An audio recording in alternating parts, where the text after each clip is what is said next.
আসসালামু আলাইকুম। আমার নতুন আরও একটি ভিডিওতে আপনাদের স্বাগত। তো আজকে আমি ডেকোরেশন করছি রেইনবো কেক।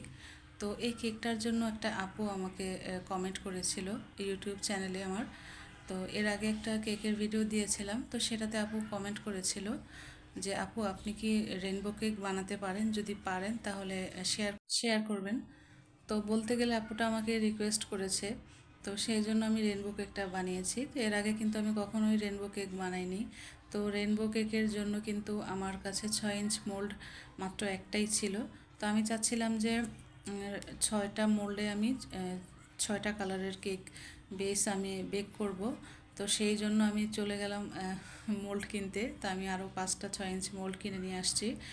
তো এনে তারপরে ফাইনালি আমি কেকটা বানিয়েছি। তো কেক বেজের ভিডিওটা কিন্তু আমি এর আগে শেয়ার করেছি, গত পরশুদিন হয়তো শেয়ার করেছি।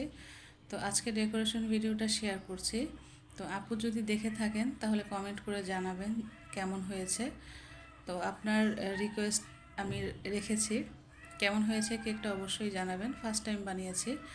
তো আমি এখানে 6টা মোল্ডে 6টা কালারের কেক বেক করেছি।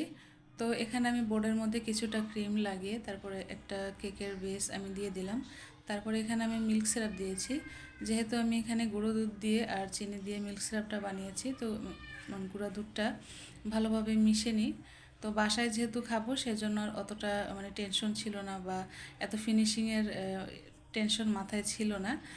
তো মিল্ক সিরাপটা দিয়ে তারপরে আমি হুইপ ক্রিম দিয়ে দিলাম। আর এটা এমনভাবে দিয়েছি হুইপ ক্রিমটা, তো প্যালেট নাইফ দিয়ে আমার সমান করারও দরকার নেই, কারণ যেহেতু বাসায়ই খাবো কোনো সমস্যা নাই।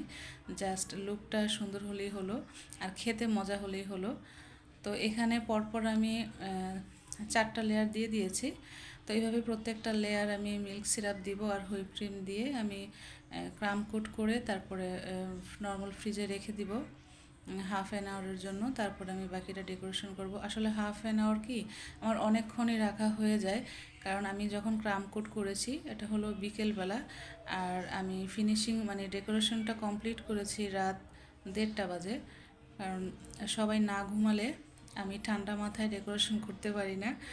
আমার যেহেতু ছোট ছেলে আছে আর বড় মেয়েরা বড়, তারপরেও ওরা আমি কেক ডেকোরেশন করার সময় এসে দাঁড়ায় থাকে বা ডিস্টার্ব করে কথা বলে। তো সেটা তখন আর কি ওইগুলো করলে আমি কেক ডেকোরেশনটা করতে পারি না, মাথা ঠান্ডা রাখতে পারি না। সেজন্য সবাই যখন ঘুমায় যায় তখন আমি এই কাজগুলো করি। তো তখন রাত 1:30 বেজেছে আমি যখন এই ডেকোরেশনটা কমপ্লিট করেছি। তো এই তো আমি ক্রাম কোট করে তারপরে ফ্রিজে রেখে দিব। আর আমার আজকের এই ভিডিওটা যদি ভালো লাগে please like comment and share করবেন। যারা আমার পেজ বা আমার ইউটিউব চ্যানেলে নতুন আছেন, এখনও ফলো বা সাবস্ক্রাইব করেননি, প্লিজ সাবস্ক্রাইব করবেন আর বেশি বেশি শেয়ার করবেন। তো এই তো ক্রাম কোট করা হয়ে গেছে আমার। আগেও বলেছি যে বাসায় যেহেতু খাবো অত ফিনিশিংয়ের প্রয়োজন নাই। তো সেই জন্য মোটামুটি যতটুকু প্রয়োজন করে নিয়েছি। আর এখানে এই তো আমি ছয়টা পাইপিং ব্যাগে 6টা কালারের ক্রিম নিয়ে নিয়েছি। আর কালার আমি কিছুটা কম করে দিয়েছি, কারণ কালারটা বেশি দিলে ক্রিমটা তিতা হয়ে যায়, কেকটা খাওয়া যায় না। সেজন্য আমি কালার কম করে দিয়েছি, হালকা কালার করেছি, ডার্ক করিনি। তো আমি যেখানে যেই কালারের কেক বেস দিয়েছি, যেমন পার্পেলের কেক বেসের উপরে আমি কিন্তু পার্পেল দিয়েছি, গ্রিনের উপরে গ্রিন। তো প্রত্যেকটা লেয়ারে কালারে কালারে আমি ক্রিম দিয়ে দিচ্ছি। তো ক্রিমটা দিয়ে আমি তারপরে প্যালেট নাইফ দিয়ে আমি ফিনিশিংটা আনবো। তো আমার পাইপিং ব্যাগের 6টা পাইপিং ব্যাগে 6 রকমের সাইজ ছিল। কেচি দিয়ে যখন কেটেছিলাম এক একটা পাইপিং ব্যাগ এক একটা নজলের অনুযায়ী কাটা ছিল। তো কোনোটা চিকন কোনোটা একটু মোটা হয়েছে। তো সেটা কোনো সমস্যা নাই, আমি যখন এটা ফিনিশিং আনবো এটা ঠিক হয়ে যাবে। তাই তো পুরোটাতে আমি উপরে ইয়েলো কালার দিয়ে দিলাম, কারণ কেকের উপরে ইয়েলো কালার ছিল, উপরের বেসটা। তো উপরেও ইয়েলো কালারই দিয়ে দিলাম। আর এই তো একটা স্ক্রাবার দিয়ে আমি জিগজ্যাগ একটা ডিজাইন করে নিলাম। আর উপরেও প্যালেট নাইফ দিয়ে আমি সমান করে নিচ্ছি, ফিনিশিং করে নিচ্ছি।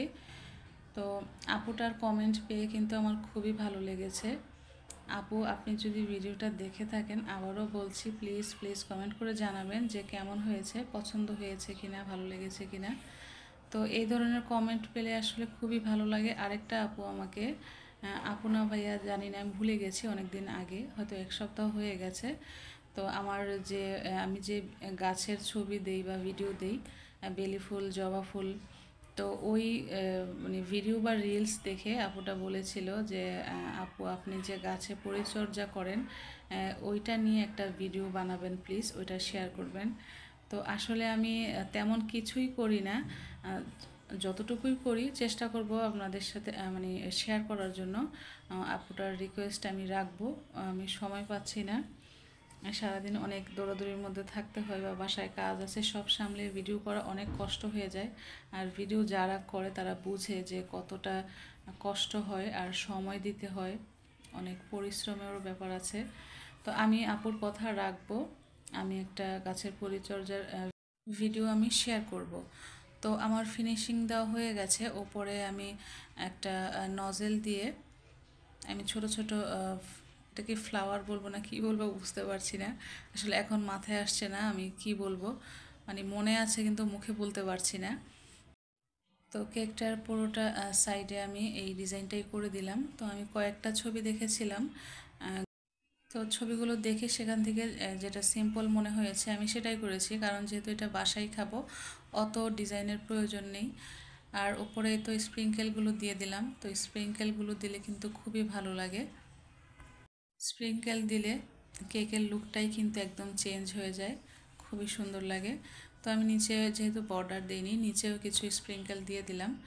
তো আরও বেশি করে দিতাম, তো আমার স্প্রিঙ্কেল শেষ হয়ে গেছে, তো সেই জন্য অল্প করে দিয়েছি। তো আমার আজকের রেইনবো কেক ডেকোরেশনটা কেমন হয়েছে অবশ্যই কিন্তু কমেন্ট করে জানাবেন। তো আজকের ভিডিওটি এই পর্যন্তই, সবাই ভালো থাকবেন, আমাদের জন্য দোয়া করবেন। আসসালামু আলাইকুম, আল্লাহ হাফিজ।